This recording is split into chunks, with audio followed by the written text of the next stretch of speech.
Hello, this is Rachel Cooke. Welcome to HCMx Radio.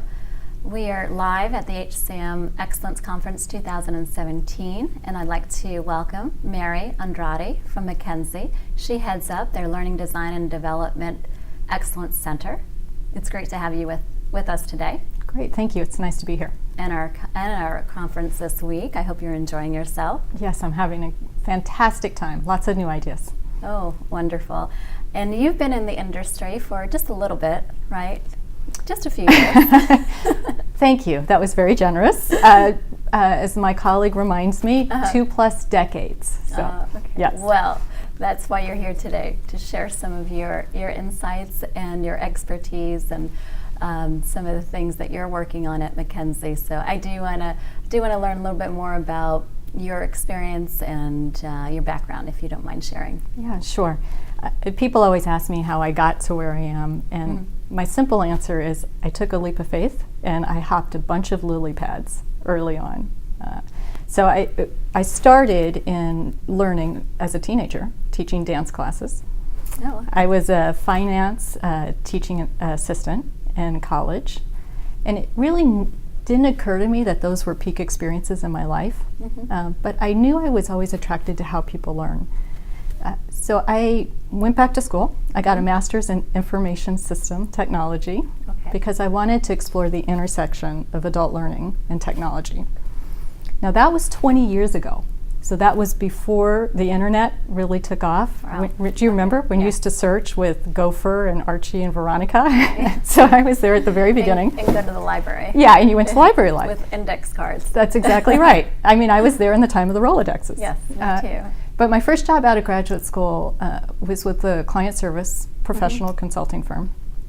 And my first assignment was to write report and letter specs on a custom system implementation job. I was pretty indignant about the whole thing. I did not go and get an MBA to do this kind of work. Right. But what it did was it opened up a ton of lily pads for me that allowed me to hop into re-engineering when that was a thing. And then it allowed me to hop onto the learning team for that particular project. And in the end, we built a variety of different learning experiences for 20,000 end users. Wow. And I knew at that point that was it. That was what I wanted to do for the rest of my life. Wow. Yeah. And with being in the learning industry, and obviously you've seen a lot of change over the years, what do you find or what do you see is happening now, and what does the future look like? It's something we've spent a lot of time talking about at McKinsey. There's a real paradox right now in the learning space, and if people are really in the learning space, they know it's very fragmented. Lots of specializations, lots of different ways of thinking.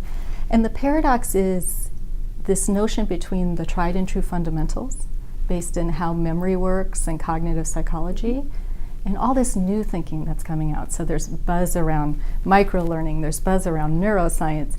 And how do you bring those two kind of conflicting energies together, the kind of old way, if you will, and the new way, and navigate that for your organization in a way that makes sense for the people in your organization and your culture. Right. Yeah, so it's a great time to be in learning. It's exciting. Right.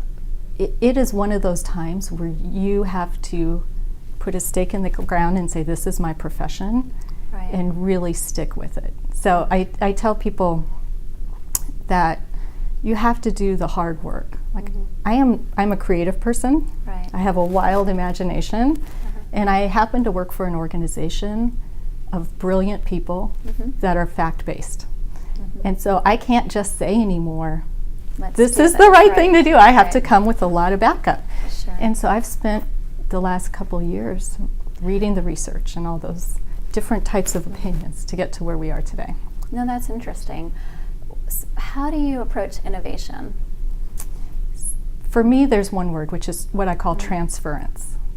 So the learning space can't just be about the things learning professionals talk about. It has to be other ideas out in the world that we can transfer into the way we think. So let's take an example. Amazon, artificial intelligence, Alexa. How might we use that in learning, and how might we use it to get to a place where it's not about formal learning anymore, it's about informal learning.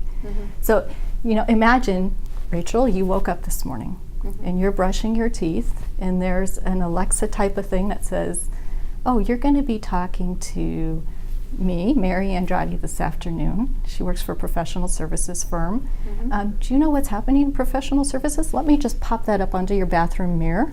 I'm going to pop up a 2-minute video for you while you're brushing your teeth. It's all embedded into your daily life. Like, how amazing would that be, instead of having somebody say, well, you should really learn X. And that's what we were hearing in our keynote this morning from John Scully, that with machine learning, it's going to become more or less an assistant to the L&D professional, or to people in general.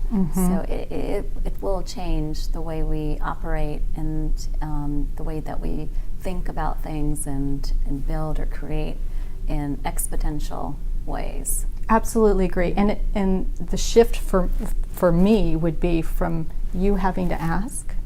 So in Alexa today, you say, what's the weather? So you prompt it, whereas in the future, I can imagine that it prompts you based on what you're doing for the day. And that is more kind of not necessarily just learning, that's just your day-to-day, your actions, your activities. In a similar way, if you think about it, when we started to utilize social for our personal needs, or our personal way to communicate with each other, and now then that has been acclimated to the workplace. So this is kind of a similar trend where learning hasn't yet, it's embracing it, but it doesn't know quite what to do with it just yet. Absolutely right. You're absolutely right. And I think it's aware of it. Yeah, I think you've pulled out a really important point, which I don't think in 10 years we're going to be talking about learning. It's about how to move it from consciousness into stream of consciousness. Right. So it's really about, I'm all about blurring the lines between everyday and learning and learning in reality. And I think those lines are going to get almost erased in the next 10 years. It's a pretty exciting time. Yeah. And you work with some great leaders at McKinsey. I do. What's your experience, or what do you think contributes to a great leader? I'm pretty out there, right? So I think a great leader is this eclectic mix of visionary, of course, diplomat, because it's a huge change space, cheerleader, because you got to keep the troops going, creative genius, and so I think it's less about the day-to-day management and the execution pieces, and all that stuff has to happen. Right. But it's really this forward-thinking energy and keeping the troops energized, and keeping your leadership excited about where you're going, especially when the bumps come and you face the bumps in the road. And what inspires you? So I get inspired by this interesting mix of ideas and different ways of thinking. And I'm also inspired by, this always sounds so trite, but it's influencing people and knowing that I've made a difference. So I'm really not a touchy-feely, warm and fuzzy person. It's not poodles and tulips with me. But there's a lot of self-satisfaction in being in a profession where I know that somebody new that's come in feels really good about their day. And that's in part by the work that me and my team does to put together great experiences. That's interesting. See, I would take you as more of a warm. You put off this energy that's very open and engaging and warm. So thank you. Maybe you are, but you're just not touchy-feely. So. I'm just not touchy-feely. You're absolutely right. Well, I have one more question for you. Yeah. What's next at McKinsey? What interesting things are on the horizon? Yes. So we are right now all about the innovation agenda and learning. And what's exciting about that is we are aligned at the top levels of senior leadership in McKinsey and seen as an implementation arm to their strategies around how do we bring expertise and diverse specializations to make real impact at our clients. And so there's a lot of energy and focus on learning at McKinsey.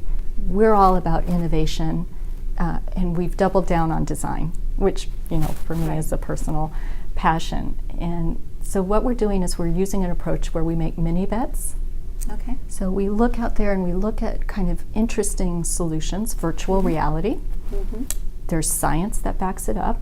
Mm-hmm. There's a lot of interesting unknowns that haven't been proven out yet.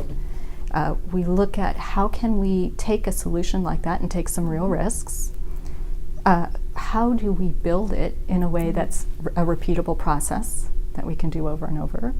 Who is our audience, and who are what we call our lighthouse sponsors? So we've done some extraordinary analytical work to identify the influencers and the innovation people, the leadership people in McKinsey. Right. And so we align with them to do these, what I call mini bets. And at the end of the day, in innovation, you don't know until you try it. No. So you got to get out there and just try it. I'm excited to see what's going to come out. Oh, we'll be talking about it next year. Excellent. Well, thank you. Thank you, welcome. Mary. It's been fun. Thank you for your time today and just sharing what's happening and where the future's going in learning and at McKinsey. Great. Thank you for asking me to be here. My pleasure.